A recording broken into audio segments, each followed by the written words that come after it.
Pour le ministre, j'aimerais savoir si ce qu'il compte faire, s'il a l'intention de resserrer la loi 101, parce que c'est une belle loi, on la défend, mais il y a quand même des angles morts, dont celui-là. Qu'est-ce qu'il a l'intention de faire pour la renforcer? Monsieur le ministre. Oui, merci, Madame la Présidente. Madame la Présidente, j'ai l'intention de déposer au cours des prochaines semaines un plan d'action qui traitera notamment de ces questions-là. Parce que la semaine dernière, lorsque l'OQLF a publié son étude, j'ai pris connaissance des résultats, des constats, et je suis choqué, Madame la Présidente. Je suis choqué du point où on est rendu. Vous savez, je le disais tout à l'heure, c'est une responsabilité collective, la promotion, la valorisation et la pérennité aussi de l'utilisation de la langue française. Et ce qu'on constate au cours des années, et le constat, les résultats de l'étude de l'OQLF sont troublants à l'effet que 63 % des entreprises de Montréal, lorsqu'ils affichent une offre d'emploi, souhaitent ou exigent la connaissance de la langue anglaise ou d'une autre langue que le français. Les Québécois ont le droit de travailler dans leur langue, ont le droit de travailler en français. On peut comprendre que dans certaines situations, l'exigence de la connaissance d'une autre langue soit nécessaire pour le travail. Lorsque vous avez des relations, supposons avec les étrangers ou par la nature même du poste, supposons que vous faites affaire avec des clients extérieurs au Québec. Mais c'est pas vrai, Madame la Présidente, que tous les postes nécessitent la connaissance d'une autre langue que le français.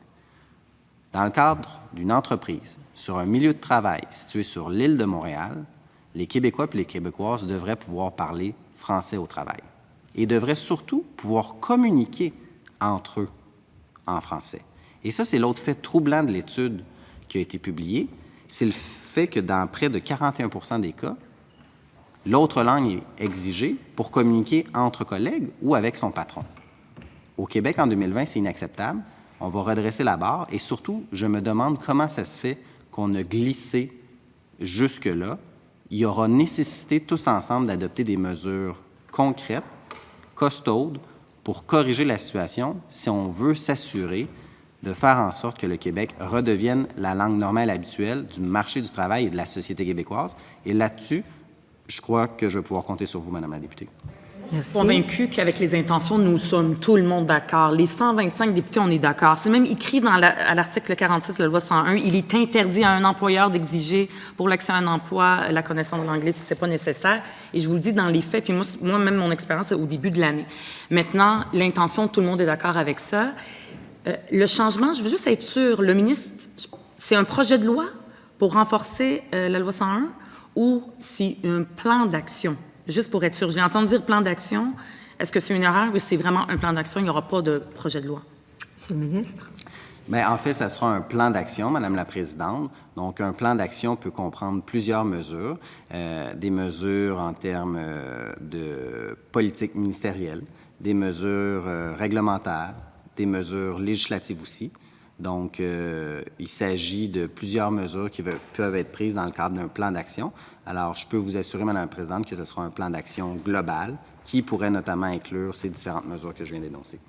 Et l'autre point qui est important aussi, c'est que ça peut comprendre également des crédits, de l'argent aussi pour changer les choses. Puis vous aurez bien noté, Madame la Présidente, que l'augmentation que nous avons eue en termes de crédits budgétaires cette année, on est passé de 29 millions pour le portefeuille langue française à 41 millions, presque 42 millions.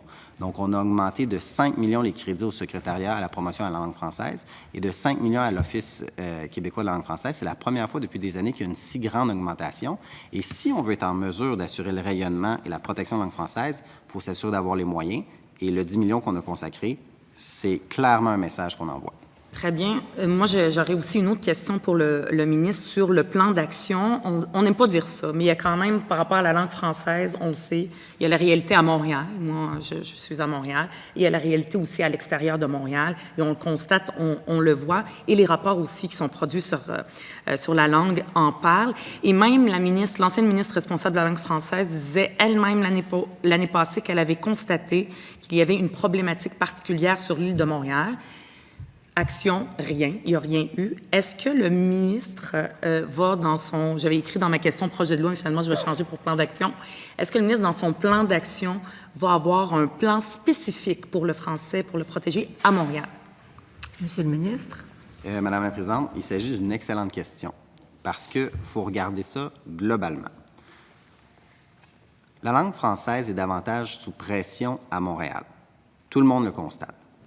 Un des éléments qui fait en sorte que la langue française est sous pression à Montréal, c'est notamment par rapport au nombre d'employeurs qu'il y a à Montréal. Donc, il y a beaucoup d'employeurs, vous le voyez, qui exigent la langue anglaise. Autre élément aussi, c'est également la terre d'accueil de la majorité des personnes immigrantes qui choisissent le Québec. Un des plus grands défis que nous avons, c'est de s'assurer d'intégrer en français les personnes immigrantes. Je vous racontais tout à l'heure que j'ai tenté de faire ma part dans mon précédent ministère.